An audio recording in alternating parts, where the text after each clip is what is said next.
Əgər onun mənə nə dediyini başa düşməyə başlamaq istəyirəmsə, özümə təsəvvür eləməliyəm ki, həyatımda baş verən hər şey bu, siz deyilsiz, bu mənəm onun qarşısında.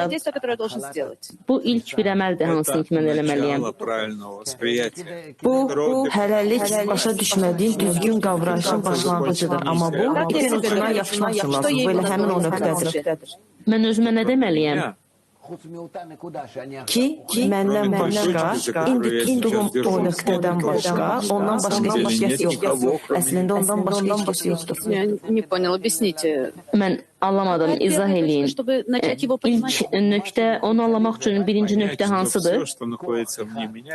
Başa düşməlisən ki, məndən kənarda olan hər şey yalnız yaradandır. Bir qüvvə, bir idarə etmə, bir istəkdir. Və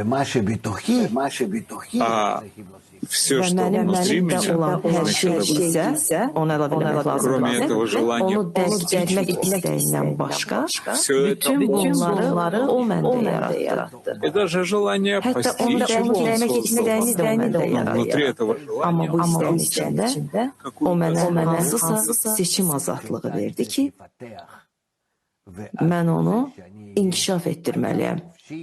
Və onda belə olacaq ki, mən azad insan olacağam. İnsan nə deməkdir? Bu, insan adlanacaq bir yaradılışdır. Çünki o, ona oxşar olacaq. O qədər də anlamadım. Onu anlamaq ki, o mənimlə insanlar vasitəsilə danışır, hər şey baş verir. İnsanlar yoxdur, heç nə yoxdur, hər şey yalnız odur. Yəni, mənim baxış nöqtəm bu cür olmalıdır.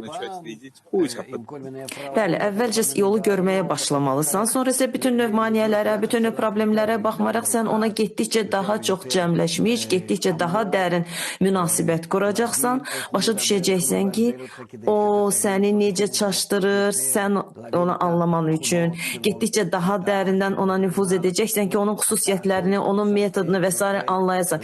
Yəni, sən hər şeyi mənimsəyirsən və beləcə özünü ona oxşar qurursan.